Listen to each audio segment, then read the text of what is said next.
Hello everyone, I hope you all are well and welcome back again. तो बेटा आज हम डिस्कस करेंगे आपके next questions of exercise 5.1 question number 12। Question number 12 आपका क्या कह रहे हैं, देखो आपको फिगर्स की बनी, इन फिगर्स में से आपने बताना है एक्स वाई जेड की वैल्यू। तो सबसे पहले बेटा अगर मैं बात करूँ, this line and this line are two intersecting line, किसी पॉइंट पे इंटरसेक्ट कर रही है और इंटरसेक्ट कर रहे हैं तो ये आमने सामने वाले जो एंगल होते हैं बेटा, ये क्या होते हैं, वर्टिकल अपोजिट एंगल। तो ये वाला एंगल इस वाले एंगल के क्या होता है बेटा, इक्वल। पिछली वीडियोस में आपने पढ़ा है, ध्यान से अगर आपने समझा होगा तो बेटा ज़रूर आपको समझ आ जाएगा। ठीक है, थोड़ा सा ध्यान दोगे तो बेटा बहुत अच्छा काम, मतलब बहुत अच्छा आपका सिलेबस चलेगा। तो देखो बेटा, दिस इज 55, तो ये वाला एंगल और ये वाला एंगल क्या होंगे, दोनों इक्वल, राइट। तो इसको क्या बोलूँगी, that angle x is equal to 55 degree. Reason vertically opposite angle, reason क्या है, वर्टिकली अपोजिट एंगल। ठीक है, नेक्स्ट आ जाओ बेटा, ये 55 हो गया, ये 55 हो गया। अब देखो अगर मैं इसको भूल जाऊं, इस वाले को कंप्लीट को, तो this is your straight line. 55 plus Z क्या बनाएगा, 180 डिग्री। अगर मैं इसको क्या कर दूं, रफ, तो देखो यहाँ से इसको मैंने रफ कर दिया। ठीक है, तो ये क्या बन गया बेटा, स्ट्रेट एंगल। क्या बन गया, स्ट्रेट एंगल, और लीनियर पेयर बन गया। लीनियर पेयर कितने का होता है बेटा, 180 डिग्री। तो अगर मैं बात करूं x प्लस, सॉरी x नहीं z plus 55 degree is equal to 180 degree. Reason क्या है, लीनियर पेयर। ठीक है, तो अगर मैं बात करूं z मेरे को निकालना है, तो बेटा ये 55 वहां जाके क्या हो जाएगा, माइनस। तो 180 में से 55 गया, देखो बेटा 10 में से 5 गया 5, यहाँ बचा 7 में से 5 गया 2, यहाँ से 1। ठीक है, तो z की वैल्यू कितनी आ गई बेटा, 125 डिग्री। फिगर वापस ड्रॉ कर लेते हैं, ये आपका था एंगल x, ये आपका था y। अगर इस वाले एंगल की वैल्यू आपके पास 125 डिग्री है बेटा, ध्यान से देखना, सेम प्रोसीजर, ये वाली लाइन इसको इंटरसेक्ट कर रही है, तो ये दोनों अपोजिट कैसे होंगे, वर्टिकली अपोजिट एंगल। तो जो इसकी वैल्यू होगी वही किसकी वैल्यू होगी, y की। तो क्या मैं लिख सकती हूँ, so angle y is equal to angle z is equal to 125 degree. Reason क्या होगा बेटा, वर्टिकल अपोजिट एंगल्स। क्या हो जाएगा, वर्टिकल अपोजिट एंगल्स। x की वैल्यू आ गई, y की वैल्यू आ गई, z की वैल्यू आ गई, यही आपने फाइंड आउट करना था। Now move to our next part. बेटा ध्यान से समझोगे अब तो ही समझ आएगा। नेक्स्ट देखो बेटा, इसने क्या बोला, आपको फिगर दी हुई है ऐसे। ठीक है, तो मैं 2 मिनट के लिए इसको हटा रही हूँ, यहाँ पे 125 को ध्यान से देखना। ये दोनों पॉइंट, ये दोनों लाइन एक दूसरे को इंटरसेक्ट कर रही हैं, तो बेटा ये वाला एंगल इस वाले एंगल के इक्वल होगा।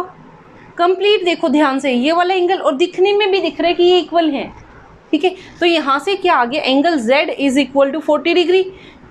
Reason vertical opposite angle, vertically opposite angle. ठीक है, I hope it is clear to everyone. अब वापस शुरू करते हैं। देखो बेटा, मैंने अब इसको रफ कर दिया, ध्यान से देखना थोड़ा सा। ये आपका था कंप्लीट x और ये 25। ये लाइन यहाँ से तो नहीं गई हुई ना, अगर ये यहाँ से जाती तो मैं मान लेती भाई ये वर्टिकल अपोजिट एंगल नहीं होंगे। अगर मैं बात करूँ, क्या ये वाला एंगल इन दोनों को मिला दूँ, इन दोनों को मिला दूँ और ये वाली लाइन यहाँ से हटा दूँ, तो क्या ये वाला एंगल इसके वर्टिकल अपोजिट नहीं होगा, होगा, राइट। तो क्या मैं लिख सकती हूँ यहाँ से, that angle y is equal to x plus 25 degree. Reason same vertical opposite angle. अब मेरे को किसकी वैल्यू निकालनी, अगर मैं यहाँ से निकाल लूँ बेटा, ये भी 40 था आपका, ये भी 40 था। ठीक है, तो ध्यान से देखना बेटा, अगर मैं निकाल लूँ कि ये y कितने का है, सेम प्रोसीजर, इसको रफ किया मैंने, इसको क्या कर दिया, रफ, तो ये क्या बन रहा है, लीनियर पेयर बन रहा है। लीनियर पेयर कितने का होता है बेटा, 180 degree. So angle y plus 40 is equal to 180। Reason linear pair. तो y की वैल्यू क्या हो जाएगी बेटा, ये पॉजिटिव है, वहां जाके negative, 180 minus 40 which is equal to 140 degree. ठीक है, y की वैल्यू आ गई, z की वैल्यू आ गई। अब x की निकाल दो, इसमें y की वैल्यू पुट कर दूंगी तो यहाँ से बेटा किसकी वैल्यू आ जाएगी, यहाँ पे इसमें अगर मैं y की वैल्यू इसमें पुट कर दूँ तो z की वैल्यू, सॉरी x की वैल्यू आ जाएगी। कर दो बेटा पुट, तो यहाँ से क्या आ गया, y is equal to 140, 140 is equal to x plus 25.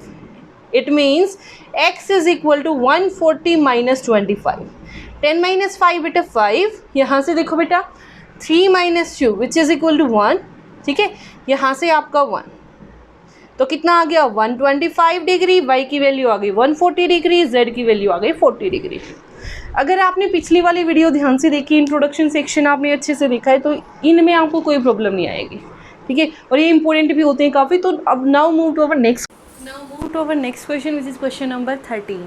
Question number 13 में आपने क्या करना है, फिल इन द ब्लैंक्स, यानी कि आपको ब्लैंक्स को फिल करना है. अगर आपने डेफिनेशन अच्छे से पढ़ी है, पिछली वीडियोस अच्छे से देखी तो ईजिली आपको समझ आ जाएगा. देखो बेटा इसने क्या बोला, if two angles are complementary angles then sum of measure. जहाँ पे कॉम्प्लीमेंट्री आ गया और उसने बोला उनके एंगल्स का सम कितना होगा, तो बेटा कितना हो जाता है 90 डिग्री. बता चुकी हूँ पहले. ठीक है, नेक्स्ट फिर उसने बोला सप्लीमेंट्री एंगल्स का सम कितना होता है बेटा 180 डिग्री. तो यहाँ क्या आ जाएगा आपका 180 degree.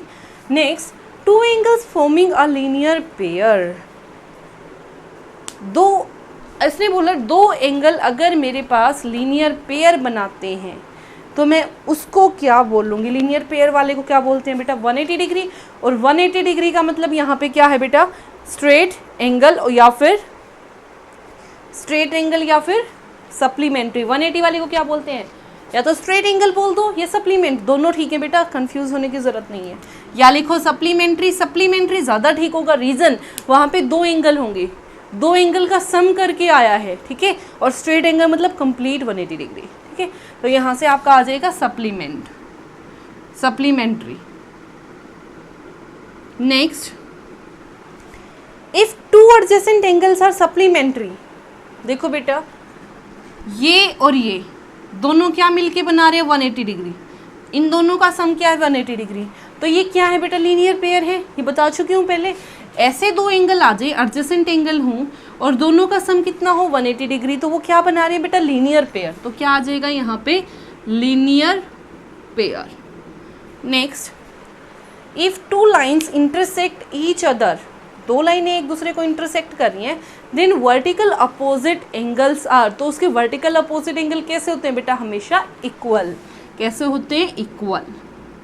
Next if two lines intersect each other. अगर दो लाइनें इंटरसेक्ट कर रही हैं, then vertical opposite angles are acute. उनमें से जो एक एंगल है, जैसे ये है, ये वाला एंगल अगर 40-40 एक्यूट यानी कि 90 डिग्री से कम, तो बेटा ये दूसरे वाला जो पेयर बनेगा वो हमारा क्या बनेगा 90 डिग्री से ज़्यादा वाला. और 90 डिग्री से ज़्यादा वाले को क्या बोलते हैं बेटा, ऑब्ट्यूस. क्या आ जाएगा यहाँ पे, ऑब्ट्यूस. ठीक है, तो ये था आपका question number 13. Now move to our next question which is question number 13. Now move to our next question which is question number 14. Question number 14 में आपको फिगर दी हुई है बेटा. फिगर में क्या बोला है, we have to find obtuse vertical opposite angle. What do you mean by obtuse. Obtuse बेटा 90 डिग्री से बड़ा, 90 डिग्री से बड़ा. और दूसरी कंडीशन क्या दे दी, वर्टिकल अपोजिट एंगल. तो अगर मैं इस फिगर को ध्यान से देखूं तो दो ही लाइन इंटरसेक्ट कर रही है, CA और BD. तो देखो बेटा ये बना दिया मैंने AC और यहाँ से बना दिया मैंने BD. ठीक है, तो ऑब्ट्यूस यानी कि जो 90 से बड़े, ये तो दिख रहे हैं बेटा 90 से छोटे. कौन से हैं 90 से बड़े, ये वाला और ये वाला. इनके नाम क्या है, AOD and BOC. आगे सबको समझ बेटा. 90 से बड़े, पहली बात तो ऑब्ट्यूस 90 से बड़े, दूसरा वर्टिकल अपोजिट एंगल. सिर्फ दो ही लाइनें जो एक दूसरे को इंटरसेक्ट कर रही हैं, BD और AC. ठीक है, तो इनका सब बड़े वाले वर्टिकल अपोजिट एंगल कौन सा है आपका, ये वाला और ये वाला. इसका नाम दोगी तो क्या बनेगा, AOD and BOC.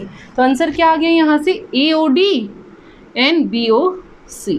नेक्स्ट देखो एडजेसेंट कॉम्प्लीमेंट्री एंगल.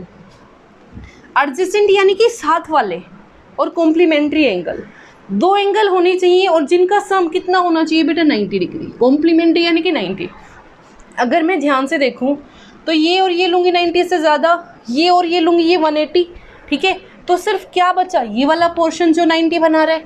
और ये दोनों साथ वाले कौन कौन से एंगल हुए बेटा, EOA. कौन सा एंगल, EOA. और दूसरे वाला कौन सा बना बेटा, AOB. बी। रीज़न, दोनों ही मिलके क्या बना रहे, 90 डिग्री, और कोई भी ऐसे एंगल नहीं है जो दो मिलके 90 डिग्री बना रहे हो। अगर मैं इन दोनों की बात करूं तो ये 90 से ज़्यादा है, ये बात करूं तो ये 180 है। ठीक है, नेक्स्ट आ जाओ, इक्वल सप्लीमेंट्री एंगल। बेटा पहली बात तो दो एंगल का सम कितना होना चाहिए, सप्लीमेंट, यानी कि 180 डिग्री। कितना होना चाहिए, 180 डिग्री। और उसने क्या बोल दिया, इक्वल, यानी कि 90 इज इक्वल टू 90, तभी तो बेटा 180 बनेगा और दोनों एंगल क्या हो जाएंगे, इक्वल। और ऐसे कौन से दो एंगल हैं जो अपने ही सप्लीमेंट के इक्वल हैं। देखो बेटा, अगर मैं बात करूं, ये वाली लाइन को भूल जाऊं तो ये वाला एंगल भी 90, ये वाला एंगल भी 90, और दोनों इक्वल भी हैं और दोनों मिलकर कितना बना रहे हैं, 180 डिग्री। हो गया क्वेश्चन सोल्व। तो यहाँ से आ गया angle EOB and angle EOD। Next question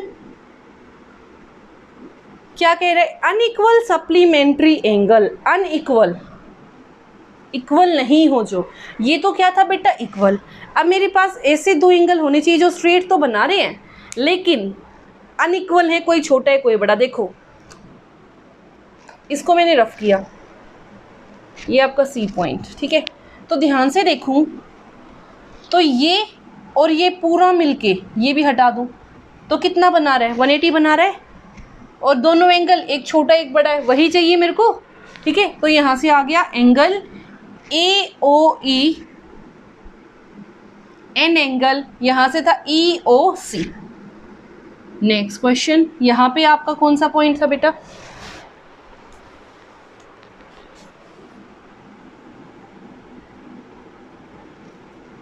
adjacent complementary angle, तो it means EOA and EOB। ये आपका B पॉइंट, ये आपका D पॉइंट। ठीक है, तो देखो बेटा उसने क्या बोला, एडजेसेंट एंगल, साथ वाले एंगल जो कि लीनियर पेयर नहीं बनाते हैं, जो कि लीनियर पेयर नहीं बनाते। लीनियर यानी कि 180। ध्यान से देखो, ये 90 बना रहे, दोनों एक साथ हैं, तो क्या आ गया, AOB and AOE, AOB and AOE।